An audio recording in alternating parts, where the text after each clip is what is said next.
told you it was bad. Hello and welcome back to another episode of the Scouting Report. You may notice that I am not Ben. I've taken over from him as he's feeling unwell. So we are joined by Corey from, and I'm going to get this right, the Rams Review podcast. How are you, Corey? You good? I'm well, Aaron. How are you? I love the intro, by the way. I thought it was really cool. Exactly. So does everybody. And they should learn to appreciate it because they don't know what they've got till it's gone. Obviously, Argyle venture up to Pride Park on Saturday as we face Wayne Rooney's previous side in Derby County. Just to get a sort of initial thoughts on your season so far would be my first question. Well, Aaron, I think I was pretty buoyed by the fact that Derby had a decent start to the season. You know, we were sitting mid-table. These two teams are very similar. I think a lot of the experts and analysts and everything had both these teams down to struggle. I was quite happy to be sitting mid-table. We're looking up and whatever. And I don't really look at league tables until about 10 games in because things get weird, results are weird, and 10 games is a decent sample size to start looking at stuff. And I'm sitting there and I'm thinking, man, we're doing all right. We're only 6 points off the playoffs. Things are looking good. Not that we're going to do an Ipswich because we're totally not ready for that. But we're only 3 points off the bottom three. And then going in and trying to look here at the form that we've had recently, it's not been great. In the last 5, we've won a game, drawn 3, and lost 1. So the form started to go. All of a sudden, a positive start is you're starting to look over your shoulder, and you're only 3 points off the relegation. So I would say that we're doing okay.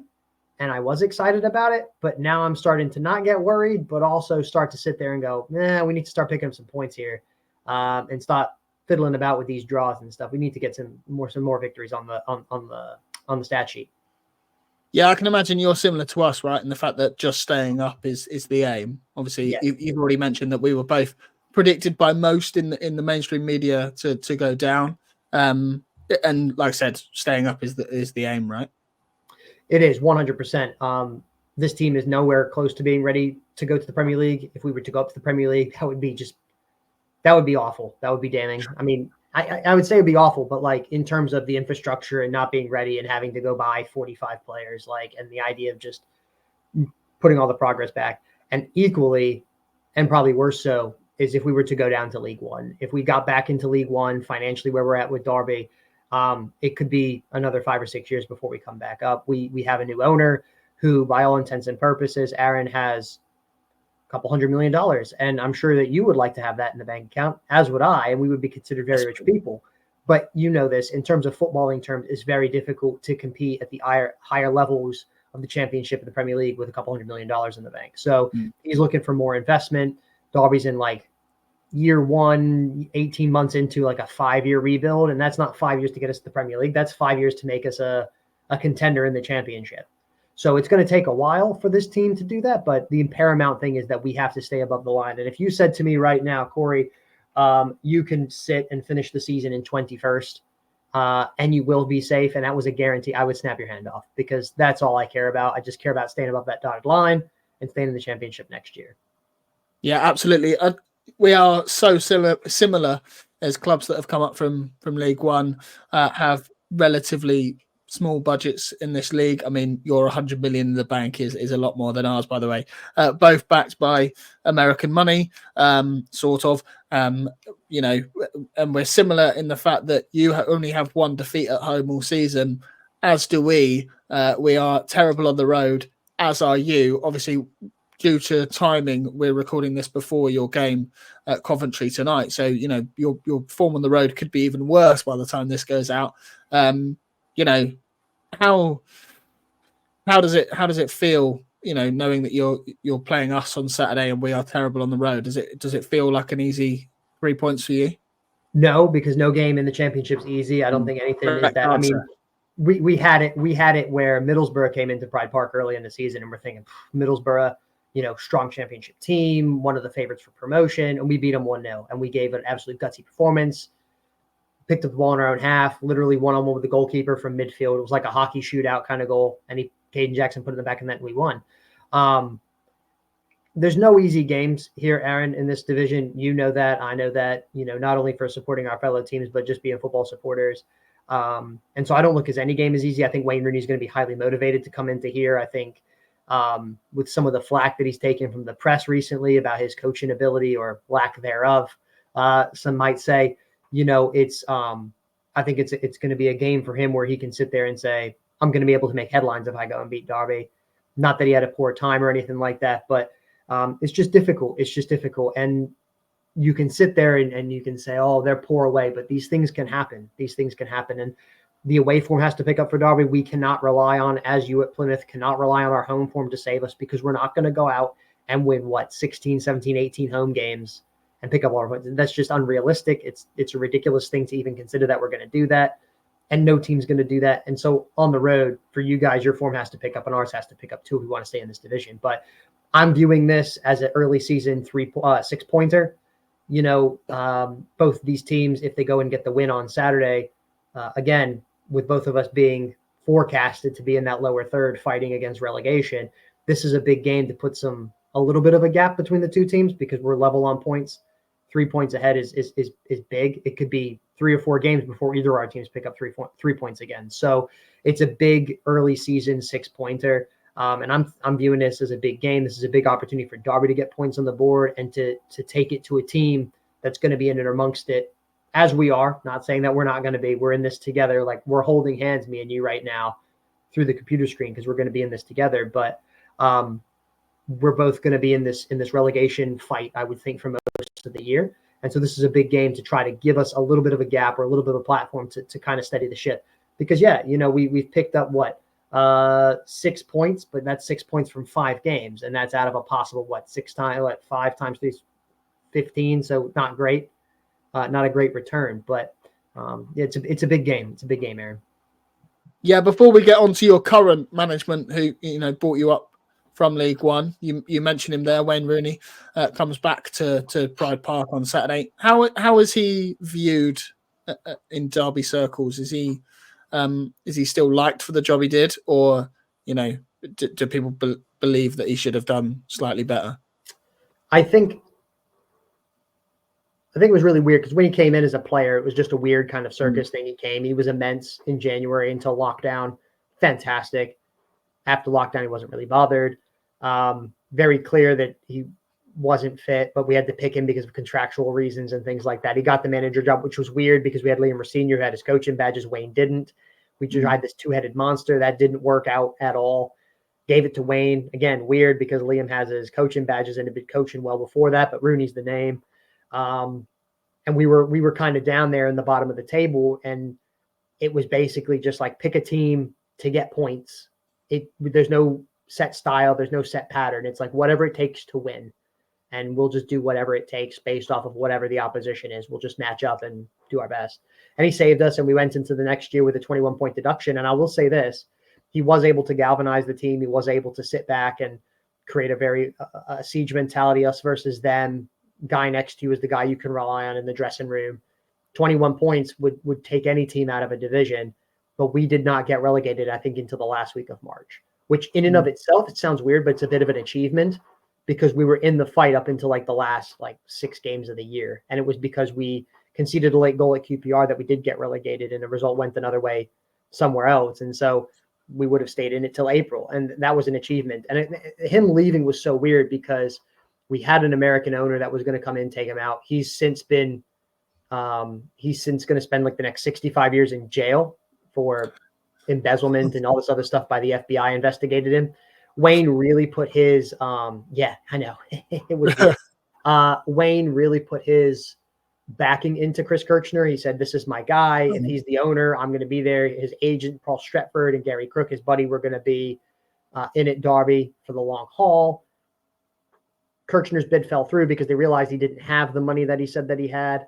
Derby were about 24 hours from going out of business. David Klaus stepped in, local businessman, did it. Takeover happens, and we're like, oh, this is awesome. Takeover happens. This is fine. We've got 8 players, but the season starts in a couple weeks. It'll be fine. And then Rooney just walks out. I need a break from coaching. I want to spend time with my family. And then a month later rolls up 30 miles up the road from me to DC United. You're like, I thought you wanted a break. I thought you wanted to be closer to your family, and now you're moving to America. This makes zero sense. he took DC United with the 5th highest payroll, didn't the 5th highest payroll in MLS, didn't qualify the playoffs, like one of the worst 3 teams in the league. Went to Birmingham, obviously. And I think that people I took the really long way to answer your question. I apologize. But I think people like Wayne for what he did in terms of the fight that Derby team showed, because Derby for a long time, Aaron, had been a soft touch, paying big wages, getting big money players. Nobody really cared. And I think he kind of changed that. Like, we were going to fight for the things that we were going to for the club and things like that. But I wouldn't say that he left an indelible coaching mark into Derby. I think he did a job, which was to keep us up. And then he did a job, which was to manage in a really crappy situation. But the first moment, the thing that kind of spoils it for me, was the first moment that things didn't go right for him in the boardroom. I'm out. Yeah. I suppose when you're in that situation of backs against the wall, sometimes you do just want motivation, right? Yeah. It's just motivation rolling out there. It's not always about tactics when you're in that situation. 100%. I know from when we were down in the dumps in administration, it was more just fight, desire, belief that you were going to survive and stay up, and that got us through. Obviously from one. Oh, sorry. Staying on Wayne, what sort of reception do you think he's going to get on Saturday? Is there going to be a warm reception, or not really any at all? It might be a mixed reception, to be honest with you. I think obviously Wayne Rooney's achievements as a player speak for themselves. As a coach, he kind of leaves a little bit to be desired. And I think most people who leave Derby get a decent reception, unless they leave under really acrimonious circumstances. They end up playing for Forest or something, and whatever. Not that we would play Forest at all anytime soon. Right. But I don't know. That's a good question. I think I would say maybe a mixed reception. They'll probably chant his name. Both sides will. He'll give the obligatory clap. Everyone will be fine. And whatever. He's not come out and said that he hated his time at Derby or anything. I think he's grateful for the fact they gave him an opportunity to coach and to launch his kind of career at a decent sized club at Derby. I mean, Derby was a good level at the time. It's still a decent big club, in a lot of people's eyes. So for him to get his first job there, I think was really good. I think it'd be a bit of a mixed reception. I think the mixed part will become because of his poor coaching record since he's kind of retired, or not living up to the expectations of his playing career. I'll put it that way for a young manager. I would think a mixed reception, if not slightly positive. I don't think there'll be any negativity. I don't see why there would be vehement boos. He wasn't coming out putting 2 fingers up to everybody. It was a strange time for everybody. Yeah, of course. On moving on, the guy that got you back to the Championship, to where Rooney had you, obviously before the points deduction, Paul Warne. How does he? I suppose 2-part question. How does he have you set up? And the second part of that is, has he changed at all for the Championship? Because I know one of the criticisms when he was at Rotherham was the fact that they could never really stay up. So has he changed that style at all to battle for the Championship? No, he has not. Okay. I'll say this. So, we played against Stoke in a 4-3-3, right? He can switch it to a 3 at the back with the bombing wing backs. And then you can make that how you wish with a 5-2-3 or a 5-3-2, however you want to shuffle the front pack. So it'll be interesting how that kind of dilemma goes, because Stoke were dire, we were dire, probably our worst performance, but we made Stoke look Real Madrid, and they're not very good either. So he's not really changed, and I think that's the thing that gets a lot of people about Paul. I've had the opportunity to meet him. Very affable guy. Very likable. I could see as a player that you want to play for him, but I don't think sometimes the decisions are just not there, or they're weird, or he doesn't adjust it to be aggressive enough, or sits back at weird times and things like that. And I think it's very easy when you're not doing well. Obviously, you blame the manager first, but likable guy. And I think that also rubs people up the wrong way, because sometimes in his press conferences, he can come across as a bit jokey. He can come across as a bit aloof, and people are sitting there going, this is Derby County. And you're sitting here. I mean, we've had great managers over the years, Aaron. We've had very, very great managers going back to Brian Clough, Jim Smith, Steve McLaren and stuff. And he's jokey, and we're kind of like, why are you being jokey? This is a big club, whatever. Yeah, I think the jury's still kind of out. I don't personally think. I think he's a nice man, and think for that, I want him to succeed. He's one of those guys where you're like, yeah, I can cheer for you. It's very easy. But I think coaching wise, Derby could do better. I don't know who that is. And it's the old adage, Aaron, do you sack the manager and spend that money to pay him off? Or do you stick with the manager and use the money we're going to pay him off to buy better players? Not that we have much money to do either thing. So I think the jury's still out. I think that he'll be Derby County boss for a while longer. He's had sticky patches before in League One, but I think the closer that we drop to that relegation zone, especially Christmas time, New Year time, if we're down amongst it, fifth bottom, something like that, and the team's really struggling and you're not seeing any progress, because you can see it, Aaron, right? You watch enough football, you can start to see the teams that are like, you're really going to struggle. The dark days are setting in. I think a decision needs to be made, but he divides fan bases. He divides the fan base. I'll put it that way. Okay. Nice guy, but I think sometimes tactically he's not up to championship stuff. His away record. Somebody put a stat on Twitter, or X, formerly Twitter, as they call it now, which is just weird. It's like, just call it Twitter. It's fine. Elon's okay with it. They put a statistic out of like his away records when he was at Rotherham, and it's like, I think he's picked up like 12 points from a possible 200 or some crazy. It's some crazy. I think it's like 25 points out of 200. It's like that. That's nuts. Like, I'm not a football manager, and I'm not going to say I could do any better, but like, that's atrocious.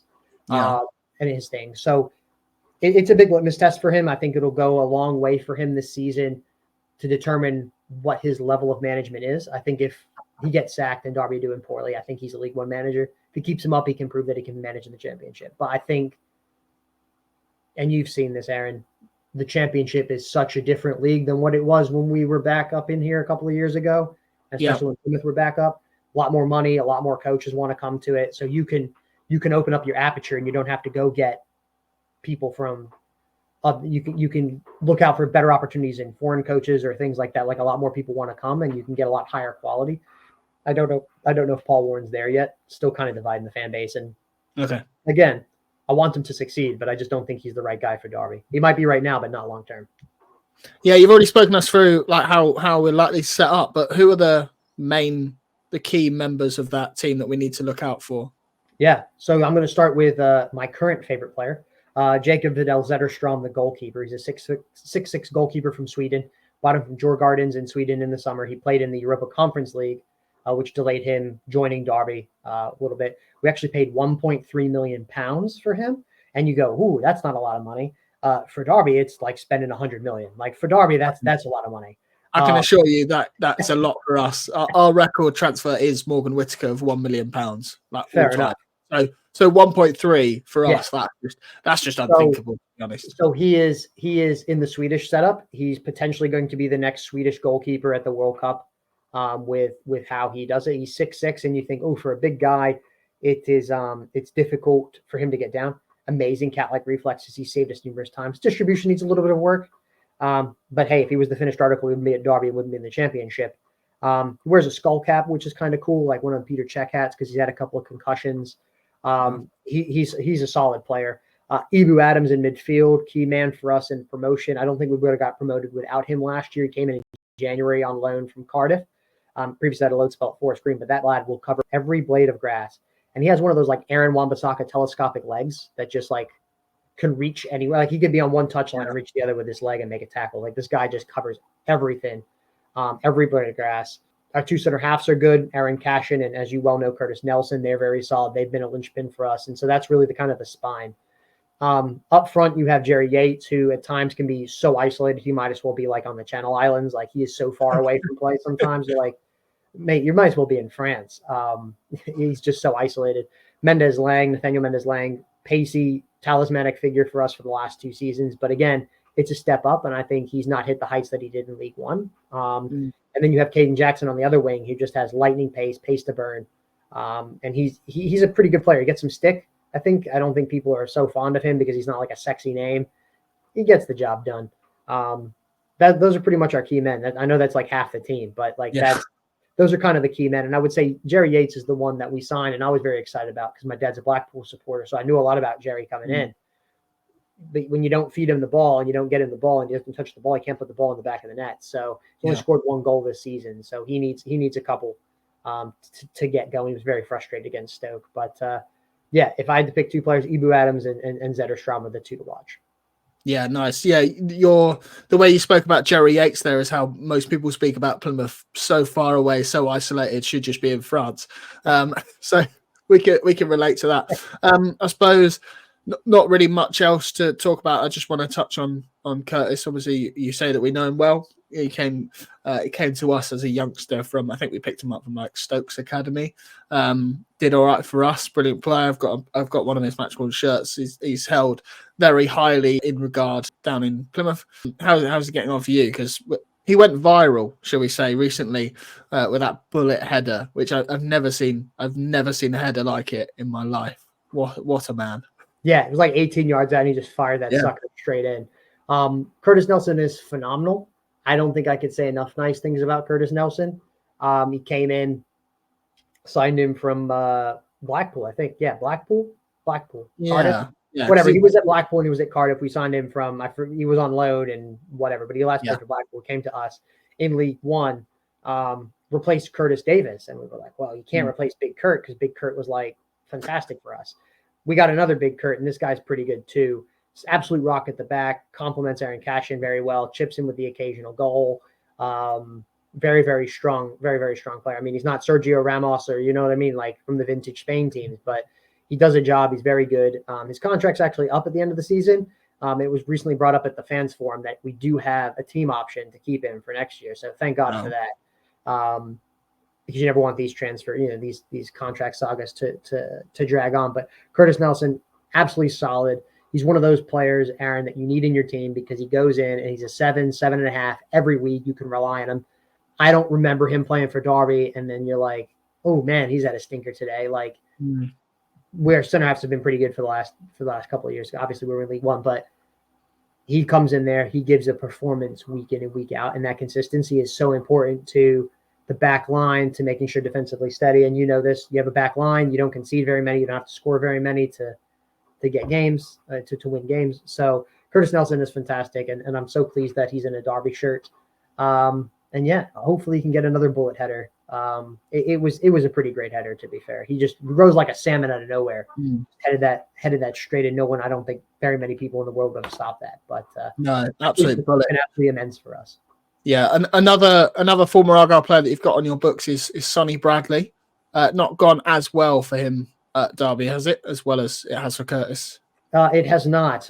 He kind of came in as like the reserve center half, and now he's like the second or third reserve center half because we have Nat Phillips on loan for Liverpool. He hasn't really played much this year. I don't think he's played at all this year, really, in the championship. If not, it's been very small appearances and not very memorable. The most thing to know about Sonny Bradley is he started to grow like his hair out, so he kind of looks like a bit of a wild man. Like I don't know what he's trying to do. It just doesn't fit his vibe. He's going for like the top knot biker look. Yeah, he is. He's kind of going for that. But nice man. I think probably the pace is still not there where it should be. I don't think he's ever blessed with a lot of pace, but I think it's starting to deteriorate a little bit. And like I said, he's like the fourth or fifth choice center half. I mean, we have Nat Phillips, who's, like I said, who's ahead of him. It would be a toss-up if we had to switch both center halves, whether Bradley or we play Craig Forsyth out of position as a center half. So he doesn't get a lot of game time these days. Yeah, it's a shame, really. Obviously, like worked his way up through. Like I think he dropped down to us from Portsmouth when they were in the league above. Worked his way up, obviously with Luton through the leagues, got them to the Premier League, and dropped down to you. Thought this was going to be another rise. Obviously got you up, but I don't know how much of a role he played in that. But yeah, it's a shame, really. He's sitting, like you said, really nice guy. From by all accounts, not met him. Hopefully we can sort something out soon without giving anything away to listeners. And then I suppose the only real question left is how do you see Saturday going, and give us a score prediction. Yeah, it's an important game for both teams, and I think both teams will be up for it. Like I said, Wayne will want to, you'll want to stick it. You'll always want to stick it to your former club, whether you had a good time there or a bad time. So I think he'll want to do well at Derby. Derby need the victory. Been in indifferent / poor form recently, especially not necessarily the results, but the performances have been pretty crap. So we need a performance. We always really strong at home. Plymouth don't travel well away. We'll fix our away form by the time we roll up to Home Park. Don't worry about that. Whatever. If you let us win on Saturday, we'll let you win at Home Park, and then that's best of both worlds. Why don't we win first and then we win again in the second? That would be way better. I think it'll be a tough game. I think I'm always confident for Derby at home. I don't like to give a score prediction because it's like Fight Club, but I'm confident that Derby can get I'm confident Derby can get a result at home. I'm confident that they can get a result, and I will, Aaron, because you're a nice guy. I will give you a score prediction. I think Derby will go in there and win 2-0. I think that we'll have enough about us to be able to go that, and I don't think that it'll be an easy game by any stretch of the imagination. We need a result. We're at home. We were really poor out last time against Stoke. I don't know how we're going to do again tonight against Coventry. We'll find that out, but. We need a result, and Wayne's was under a little bit of pressure at Plymouth, I believe, especially from the national media and stuff like that. So hopefully we can shovel that back into the pressure cooker a little bit, see how that goes. But confident. I'm not confident. I'm confident of Derby at home, but Plymouth will give us a game. 2-0 Derby. Okay. Cool. We'll give you such a good game that you beat us 2-0 anyway. That was a weird thing. It's a big game for both teams. Both teams are going to be, I think, are going to be right at it. Whether the quality is there, I don't know. But I think both teams are going to have to go for it because we both need to put points on the board to separate us from the bottom three because we don't want to be down there. So big game, but always confident with Derby at home. Yeah, I can see both teams looking at this as a not a must win, but an able to win fixture. So it will be interesting to see what happens come Saturday at Pride Park. Obviously we get an extra day over you to prepare. So hopefully we spend that traveling and we go up slightly early and we're slightly more prepared for it. But I can't imagine we will be because head versus heart, as I said on your pod, if anybody wants to go and check that out over on the Rams Review, how can they do that? Where can people find you? Yeah, we're on Twitter at Rams Review 1. We've got Instagram, Ram Review Pod, Facebook, Rams Review Pod, and anywhere you get your podcast, Rams Review Podcast. We'll be there. And we're also on YouTube as well with the Rams Review Podcast. So go ahead and subscribe. Our conversation will be on there that we did earlier today, as well as some other Derby County content where we talk about how good we are, how poor we are, and some insights on some players, including the players that we talked about in the video earlier. Yeah, nice. Cheers, mate. Thank you. Appreciate that. And, as everybody says, good luck for the rest of the season after you play us and all of that. I never really mean it. I don't wish anybody luck, to be honest. As long as Argyle do it okay, we need all the luck we could get. So I don't actually mean it, but all the best. Aaron, thanks for having me on. It's been a pleasure. Also, one last question for you. Who would win in a fight, Pilgrim Pete or Rammy? Oh, definitely Pete. Definitely Pilgrim Pete. Yeah. You don't ever underestimate that man, ever. He's a maniac. It's what we're here for. We need to see them play in a football match together. That would be ideal. But Aaron, thanks for having me on. I think Pete's feet are a bit too big for that, I think. But yeah, nice. Cool. Cheers, mate. Thank you. Yeah, of course.